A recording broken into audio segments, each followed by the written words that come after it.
good, everyone? Ty11's here. I think it might just be about time for another roller coaster in Vasquez Fields. What do you think? Shall we?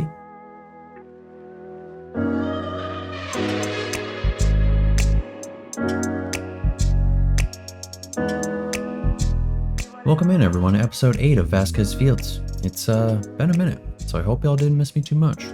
As I had mentioned previously, things have gotten a bit more busy in my life, so going forward, episodes won't be on any sort of set schedule, and they'll just be coming out when I have time to get to them. But all the time off should just give you all more time to go back and watch the previous episodes in anticipation of what's still to come, right? If you're new to the channel though, welcome in. You've chosen a great time to hop on, as this is likely to be one of the most hype episodes of the series. We've been building a realistic Planet Coaster park on the PS5 over the past several months, and we've come a really long way, but it's time to take up some serious real estate with another premier attraction in the form of a hybrid coaster. If you're already digging the vibes here, go ahead and throw down a like on the video. And if you want to see more, click subscribe so you know when more videos drop, and so you can easily find my name on your feed and go back to watch the rest of the series. You can also catch the builds happening live over on Twitch. I'm live over there a few times a week working on the park, but also playing some other games here and there. You can also hop into our Discord to come hang out, share your builds, ask for tips, or just vibe out. I think it's about time we throw down a whole big tangled mess of wood and steel though, don't you think?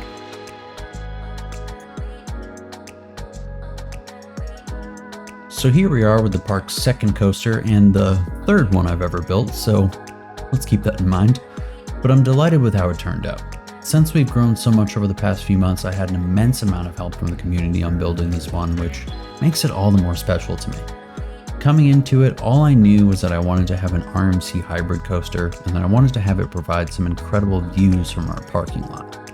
From there, it was a free-for-all, and that likely is what led to it taking quite a bit of time to get done.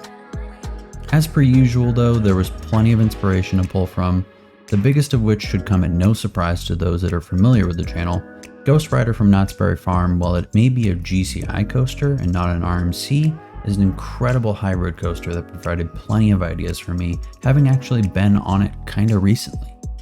After checking out that and a few other coasters, then it was on to deciding what cool little features I wanted to try and incorporate into our build. We started out with the classic hybrid coaster approach of a little drop out of the station, and I decided to have that cut into the ground a little bit with the hope that we could send the riders into an interior space for a moment here. The ride and its surrounding area is going to be themed to be within a forested area from Old West times, with minor hints of sci-fi that we always do.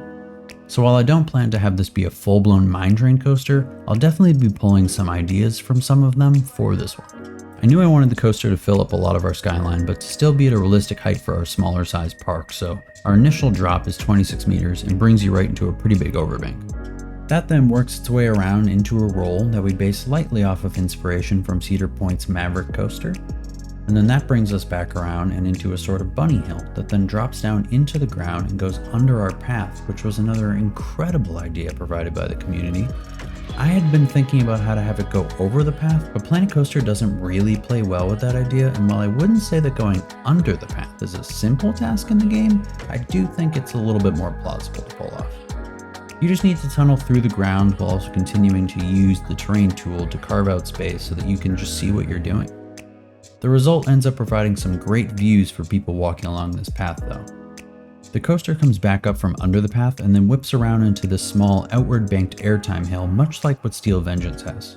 So if guests were truly realistic in Planet Coaster, I would think this would be a heavily trafficked area, with people wanting to just soak in the experience of watching this coaster fly down under your feet, come back up, and then float up over your head while seemingly appearing to be about to fall off the track and down onto your head. At least I would be hanging out here all the time. But then again, I say that about every part of Vasquez Fields. After that, we get one more little bunny hill, and then we're on our way back into the station. We've got our transfer track, which had to get tucked into a tight little spot and wipe out a bunch of our trees, but that's fine because we'll get a nice new building to make up for it.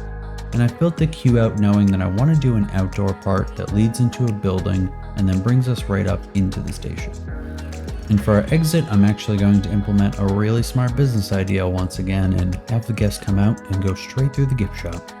If you have any questions about the process of how I built the coaster out, drop them down in the comments below and I'll be happy to give any insight I've gained along the way. I'm not going to get into too much of how I built the coaster or smoothed it out or anything here. For that, I suggest revisiting our previous coaster build for Invasion, where I did talk about my approach some more and offered some tips. I think we've delivered on our promise of getting a big tangled mess of wood and steel in here though, so why don't we get on to the part I love the most, where we start to cover up all these messy bits with some funky detailing.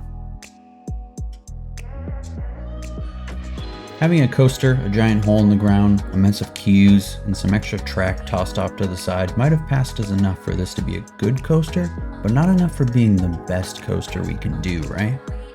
When we got the coaster down, then there was a lot of wreckage left in its wake that we had to clean up, which meant that we needed to get ourselves the layout for a coaster station.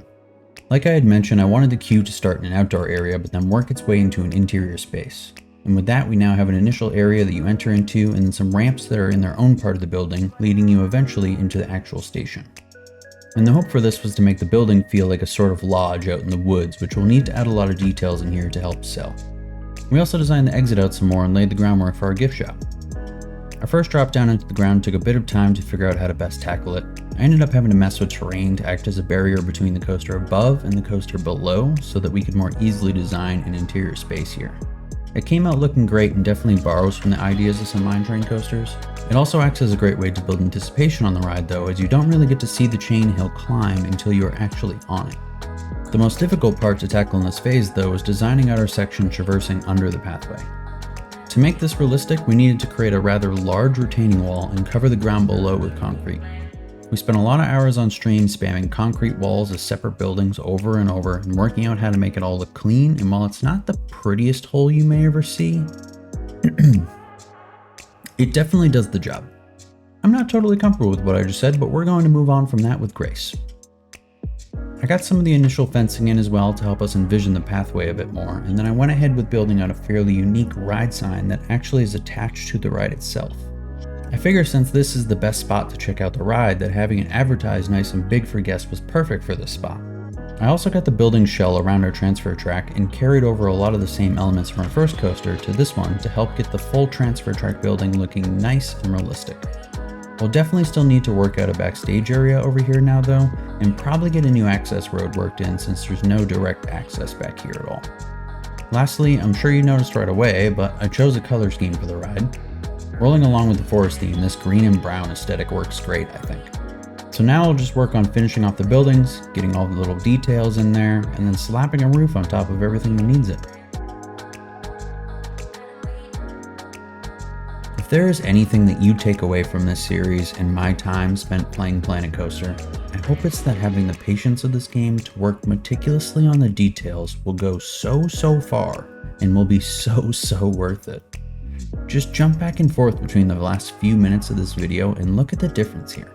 Laying down the coaster is all good and fun, but it's the incredible depth of detailing that this game allows you to do that brings everything to life. We'll start with the coaster itself, as that didn't need many other details to finish it up. I did some work with filling in the gaps, and since the theme is for it to be a forested area, that really just meant putting down a whole bunch of trees. I did work in some other small details though, some logs, rocks, bushes, etc. I also did a touch of lighting for the ride, but like so many other wooden roller coasters, there's just plenty of areas on the ride that are still left to be pretty dark. The plan was for the sci-fi of it all to be included in the underground area, and while some extra details may come here later, I was struggling to find anything that didn't just feel absurdly out of place, so I went ahead and kept it very subtle but still kind of fun with some ride triggers. The lighting over here changes quite a bit to this purple tone, and when the coaster rides by, we get some additional lights triggered along with some plumes of smoke. Again, I played around with some more lavish ideas here, like explosions and fire and whatnot, but given the nature of our park, this more subdued take on effects felt much more appropriate. Let me know if y'all have any other ideas for this part of the ride though, and it could be fun to test some of them out on stream. The initial drop underground also got some loving and lighting. Just some safety signage to, keep limbs intact for the ride, along with some light posts and storm lanterns. Much like every building I set out to create, working out the kinks for our queue and station building to make it all work took plenty of finagling, but I did manage to make it work for the most part. The outdoor area leans into the ride's theme, and using the tropical roots pillar to simulate chopped up tree trunks was a great bonus discovery while building this all out. For the exterior of the building, I used some vines and a selection of custom-made windows to make the design pop a little. The interior of our lodge was really fun to deck out.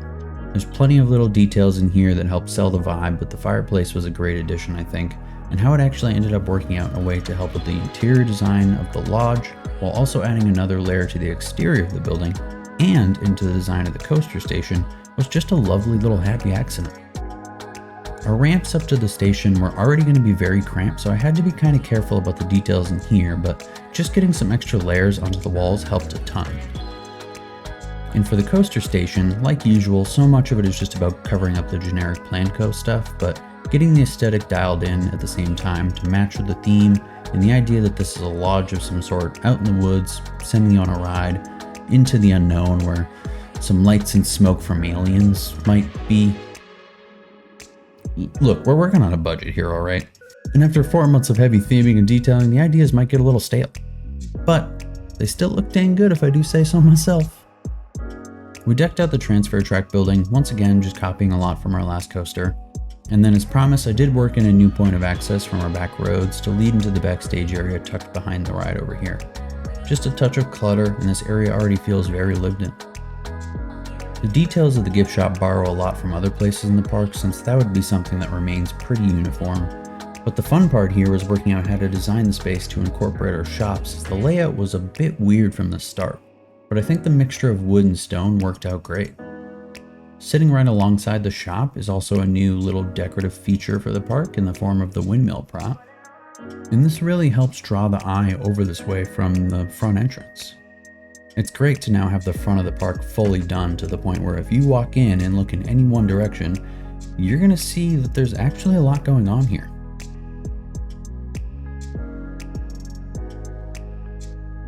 That is that though.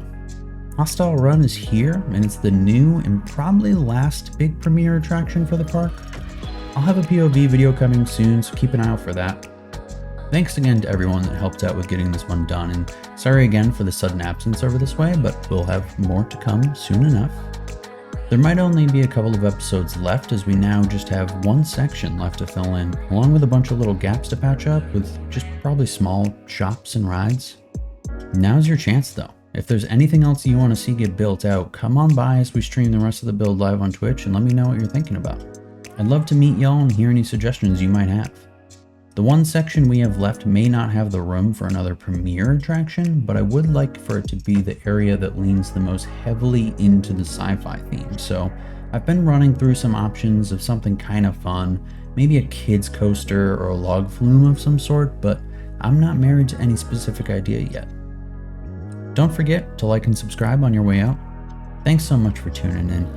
Take care of yourselves out there, and I will see you on the next one.